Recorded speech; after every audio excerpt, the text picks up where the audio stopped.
Hi everyone and welcome back to my channel. I'm Stephanie Pellet. I am a creative business coach and consultant for entrepreneurs here in Toronto. And this is Ask Steph. This is the video show where I answer all of your business questions on everything from setting up your systems and operations to showing up more fully as yourself and living your values authentically in your business. And I'm always happy to help with any business dilemmas you might have. If you have a question that you'd love to see answered on this show, make sure to head over to stephaniepellet.com/ask and I will answer your question in an upcoming episode. Let's take a look at this month's question. Hi Steph, I've been trying to come up with a formal content plan for so long, but I just can't seem to get there.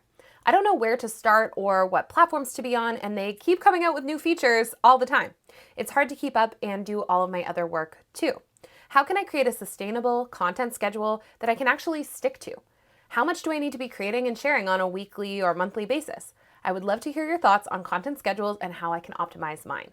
Thanks so much, confused over content. Okay, first of all, let me say that I know how you feel. These days, it's so overwhelming. It seems like there are new features and applications that are popping up all the time, and we entrepreneurs are seemingly expected to be on every platform at once, creating valuable content for our audiences. This is not really realistic. It's hard as a solopreneur or even when you have a small team to be creating enough content that can fit every single different platform that there is out there. So the first thing I want to say is cut yourself a little bit of slack. Big businesses usually have an entire marketing team or social media team that handle this kind of content for them. And so if you feel like you can't keep up with everything, that's okay. You don't have to. The key here is quality over quantity. And in today's video, I'm going to be explaining a little bit about my thought process about how you can choose which apps that you might want to show up on. There are two major problems that I usually see entrepreneurs struggling with when it comes to content. The first is feeling like you're on a kind of hamster wheel. Every week, every couple days, you're trying to come up with new things to talk about, new ideas, new perspectives, new things to share with your audience that will be valuable. It's exhausting and draining, and it feels like you're going to run out of ideas. Does that sound familiar to anybody? So that's number one. Number two is that I see a lot of entrepreneurs sharing very self-centered content. So they're only posting to their Instagram or only sending a newsletter when they have a new product or workshop or service to announce. They're not really maintaining a relationship with their customers over time, so there's not really a lot of trust being built. If you're only reaching out and sharing things when you want to get something from someone, chances are they're not going to be following along for the journey. The way I see it, there are really two reasons to share content that is valuable online to your audience. The first is to build trust, and the second is to establish expertise. So when it comes to building trust, you want to be sharing your personality and your values so that your potential customers will have a chance to connect with you and feel like they know what they're getting before they sign up to work with you.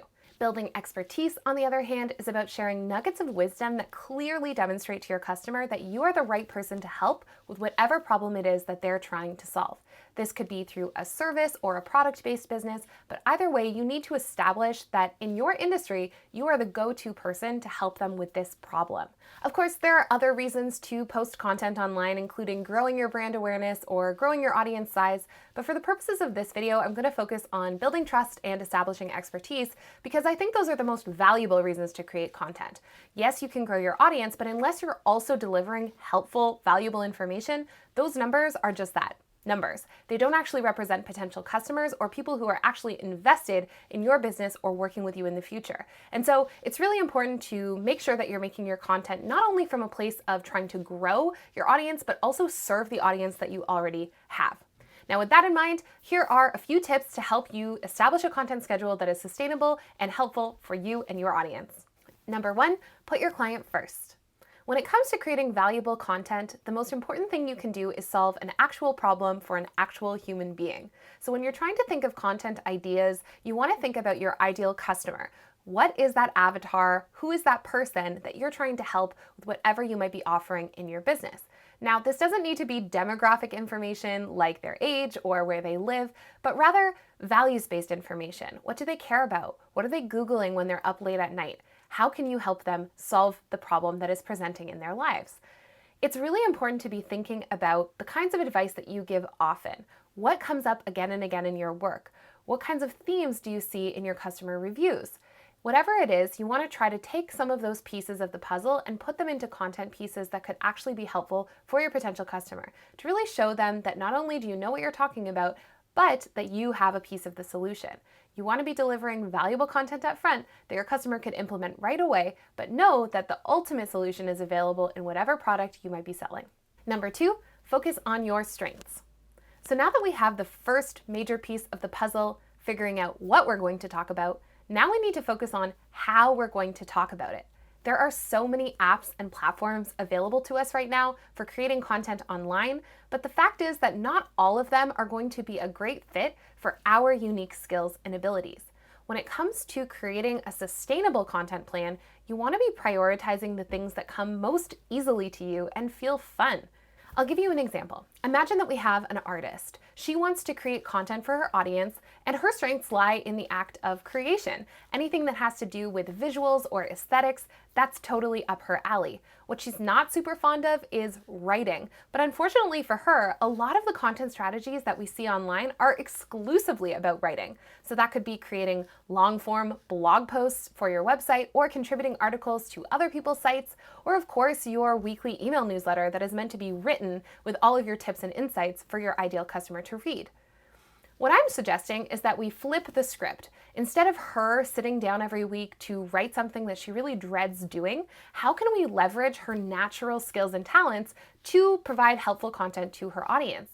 Maybe instead of a written email newsletter, she wants to create a weekly video that shows a particular art technique, or maybe even just shows off her beautiful artwork to her audience. Whatever your strengths might be, think about ways that you could fit those strengths into a particular content medium that would work for you. If you're a natural writer, then really go heavy on the writing in your content. If you think that your strengths are when you show up on camera and you get to be yourself and show your personality, make that a bigger part of your strategy. And if you want to show off those visuals or those aesthetics, make use of video, screen sharing, anything that you can use to really show your process and communicate that visually to your ideal customer. Whatever strengths you might have, there is a content strategy that can fit within that, so just focus on finding ways to match your strengths and skills with the content you create. Number 3, prioritize longevity. Whenever you're faced with a choice as to what kind of content to prioritize creating in your business, I always recommend choosing the option that's going to have the greatest possible long-term impact on your business overall.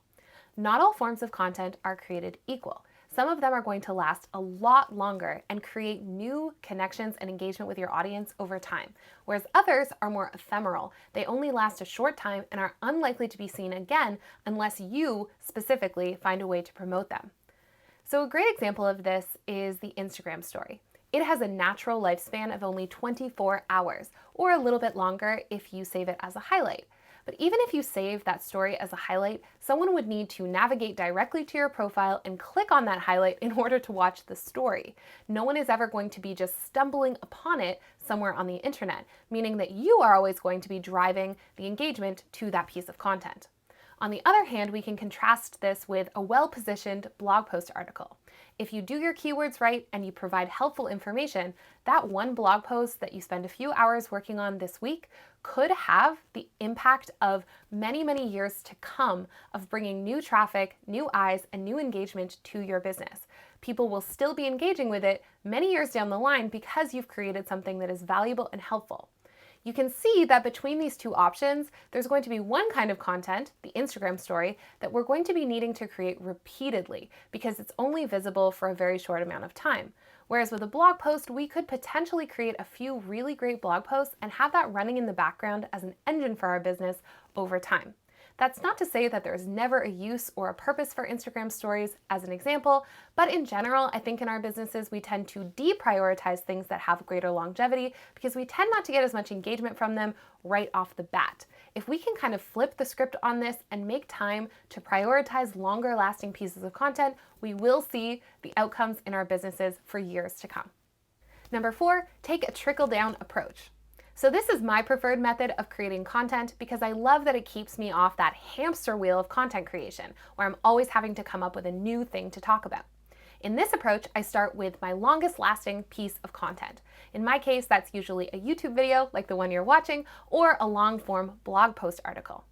Whatever it is for your business, start there. What is the most long-lasting piece of content that you can optimize for search so that it can be surfaced in front of new audiences? Once you know what that piece of content is and you're happy with it, publish it and put it out into the world. Next, we move to the next step in our trickle-down approach. We go into something like your email newsletter or possibly a podcast that you might be creating. Take your long-form piece of content and find a way to talk about it in this new format. So for me, in my weekly email newsletter, I will talk about the piece of content that I've created and link people to it. So then not only am I driving traffic to my content, but I'm also not having to come up with a brand new topic to talk about. I just need to find a new way or a new angle to talk about that same theme that I'm covering in the first piece of content. From there, we just keep trickling down the list. I move on to Instagram in my case, and I might create a post that is referencing elements of wisdom from the article or the YouTube video.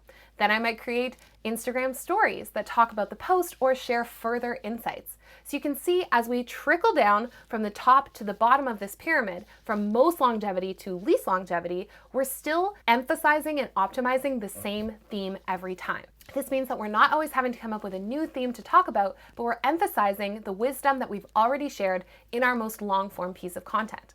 I see a lot of people trying to do this in the opposite direction, and that's okay too, but sometimes we just never get around to creating that longevity piece of content if we start from the bottom of this list. So if every time we have an insight and we just hop on Instagram stories to share it, we don't always remember to go back up the list and end up with a blog post that can synthesize that information and people can find it. So no matter what kind of content you create, try to take this trickle-down approach. Choose one major theme or topic that you want to cover, and then find a way to talk about it in all of your different content platforms. This will really keep you off the hamster wheel and make your content feel a lot more sustainable. Number 5, make sure you have a balanced ask-give ratio. So as I mentioned before, a lot of entrepreneurs seem to have a pretty unbalanced type of content strategy. A lot of the content they create is basically all about them. It is about their offerings, their services, and their products, and not so much about how they can help their client or their customer.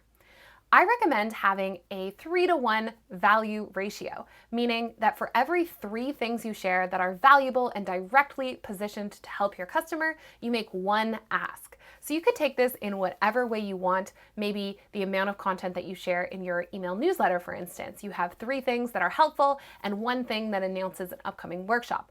But you could also just take it as a holistic overview of your content strategy as a whole. You want to make sure that about 3/4 of the time, you're just openly creating value for your customer, sending them pieces of information or tips or tricks or tools that you think could help them. And then 1/4 of the time, you're trying to provide something that shows them that you also have services and things for sale. If you follow this kind of ratio, not only are you building trust, but you're able to connect with your audience further because they understand that not every single thing they see from you is going to be an ask. Sometimes it's just going to be a give, and people tend to want to engage with brands that help them as much as they help those brands. So make sure you keep this in mind when you're creating your content, and you're sure to see a lot more engagement as a result. Those are my top tips for how to create a sustainable content plan that works for you and your ideal customer. I hope that these guidelines will be helpful in shaping your own content strategy. But if you want even more support in creating this kind of content plan in your business, make sure to come on over and check out the Profoundry, which is my business coaching membership. In the Profoundry recently, we did a live content planning workshop, and that session is still available as a recording when you join the membership. Inside, you'll find even more information like this, as well as specific exercises that you can go through to figure out what kind of content will work best in your business. If you're interested, come over and check out stephaniepellett.com/profoundry to learn more and join the conversation. Let me know in the comments below, what kind of content are you inspired to create after watching this video? I would love to hear more about your business and the kind of content you think would be helpful for your customer, so make sure to drop your information in the comments below so that I can keep up with your business adventures. And if you have a question for me, make sure to ask over at stephaniepellett.com/ask, and I would love to address it in an upcoming episode of the show. Until then, thank you so much for watching, and I'll talk to you next time.